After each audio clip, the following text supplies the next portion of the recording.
Welcome to The Explainer. Today, we're diving into something really specific and honestly pretty controversial. We're going to objectively break down a viral theory that outlines a very particular approach to modern relationship dynamics. We're looking at a framework deeply rooted in manosphere ideology that prescribes a highly calculated way for men to interact with women. Because these tactics are actively spreading online right now, it's absolutely crucial we look at them closely. My goal here isn't to take a side, but to lay out the source material exactly as it's presented so we can really understand the mechanics of this philosophy. Here's our roadmap for how we're going to break this down. First, we'll look at attention as essential oxygen, then dive into extreme pursuits of validation. After that, we hit the core emotional drought strategy, move into the art of mystery, and finally wrap up with fine-tuning the approach. Let's get right into it. All right, starting off with section 1, attention as essential oxygen. So the speaker builds his entire argument on one massive foundational premise. According to the source material, attention isn't just a nice to have in a relationship, it is a literal biological necessity for women. He actually calls it oxygen. He equates a woman's need for validation directly to a man's instinctive biological drive for physical intimacy. Basically, in this view, every single action a woman takes in a relational context is subconsciously driven by this desperate need to secure that vital resource from men. Moving right along to section 2, extreme pursuits of validation. Now, when you frame attention as a literal biological survival need, the source argues that a lot of extreme societal behaviors suddenly start to make perfect sense. He claims this relentless hunt for validation is exactly what drives superficial obsessions and huge physical risks. It's why, according to him, women supposedly focus their conversations entirely on hair, skin, and beauty recipes, or why they often hide their true age. But it goes way beyond that. The speaker points to real-world examples, like the Egyptian media personality Reham Saeed using botched, high-risk plastic surgeries as a cautionary tale. He argues women will literally risk their lives and health just to secure the male gaze and the attention that comes with it. Which brings us to section 3, the emotional drought strategy. Okay, so how exactly does the source say a man should manage a partner who is supposedly desperate for this attention? Well, he introduces his core tactic, which he calls emotional drought. This is defined as a highly strategic, calculated withholding of emotion. The logic here is that by strictly rationing out that oxygen of attention, a man maintains complete authority and control within the relationship. The golden rule: you never, ever give validation away for free. And to explain this, the text uses a really vivid metaphor. Dating is like fishing. Giving free, unconditional attention to a woman, well, that's like putting a massive piece of bait on your hook. The fish is just going to eat the free meal and swim off without ever getting hooked. Basically, the woman takes the validation and leaves. On the flip side, though, if you drop a hook in the water with absolutely zero bait, the fish is going to ignore it completely. Because of this dynamic, the source prescribes a very specific mathematical formula for affection. He advises that a man needs to maintain about 90% emotional distance, that's the drought. That leaves just a tiny 10% sliver of space to use as strategic bait or a reward. According to the framework, hitting that exact 90-10 ratio is the sweet spot to keep a partner hooked without overfeeding her ego. Section 4, the art of mystery. To prove this math actually works in the real world, the source brings up a literal case study of a marriage. He plays an audio clip of a wife complaining.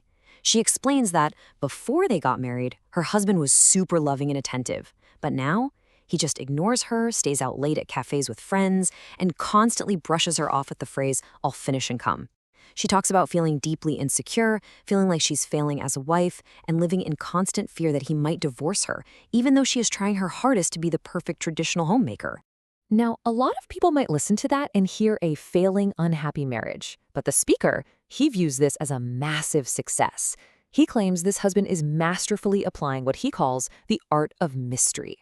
By staying silent and distant, the husband prevents his wife from gathering information she could use against him. See, the source argues that women use love bombs, things like cooking, cleaning, and offering affection, to make a man comfortable so they can eventually manipulate him. So the husband's emotional drought successfully neutralizes those love bombs, keeping the wife in a permanent state of compliant anxiety. The source even tries to back up this male silence biologically. He cites a claim that women scientifically speak 3 times more than men do. In his worldview, men are quiet because they carry the real, heavy burdens of life and family, whereas women are supposedly only thinking about trivial things like beauty recipes. So a man's silence isn't framed as neglect at all, it's framed as natural, stoic superiority.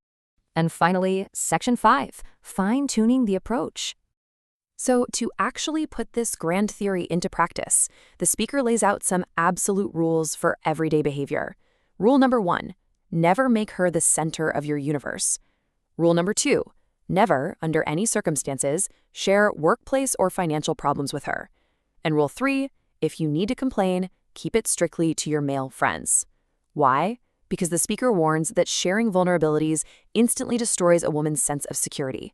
The exact moment she realizes you have money or work troubles, she'll stop seeing you as a provider. Therefore, a man has to remain a distant, unshakable wall. He really hammers this control dynamic home with another vivid analogy: the lion tamer. Think about it. A lion tamer in a circus maintains 100% authority over a dangerous animal, not by throwing it a whole carcass, but by offering just a tiny piece of meat as a calculated reward for strict obedience. In this framework, affection in a relationship is exactly like that tiny piece of meat. Now, he obviously expects some pushback on this. He actively dismisses the idea that women actually want a deeply attentive, communicative, and sacrificial partner, waving that off as just modern feminist programming. Instead, he claims the scientific reality is that women are instinctively attracted to men whose feelings are totally unclear. His ultimate rule of thumb is watch what women instinctively respond to in practice and completely ignore what they say they want. But as we start to wrap up this explainer, the source does establish one critical boundary for his own framework.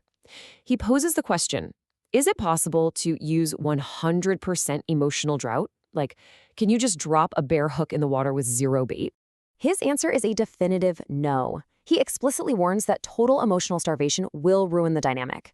Just like the fish won't bite an empty hook, a woman will eventually leave if there is absolutely zero validation. He stresses that moderation is key. A tiny, calculated window of reward is absolutely required. And he justifies this moderation by describing women as being driven entirely by their hormones. He literally calls them an adult body with a child's mind. Because of that, he argues, they require the strict system of reward and punishment to be managed properly. So, we've unpacked the biological assumptions, the fishing and lion tamer metaphors, and that rigid 90-10 ratio. Ultimately, dissecting this source material leaves us with a pretty profound question to ponder. By treating affection as a calculated currency of control, does this framework actually secure a stable, loving partnership, or does it merely engineer a state of permanent fear and anxiety? Given how fast theories like this are finding massive audiences online, it's a fascinating look into a highly specific worldview. Thanks for joining me for this explainer, and keep questioning the frameworks around you.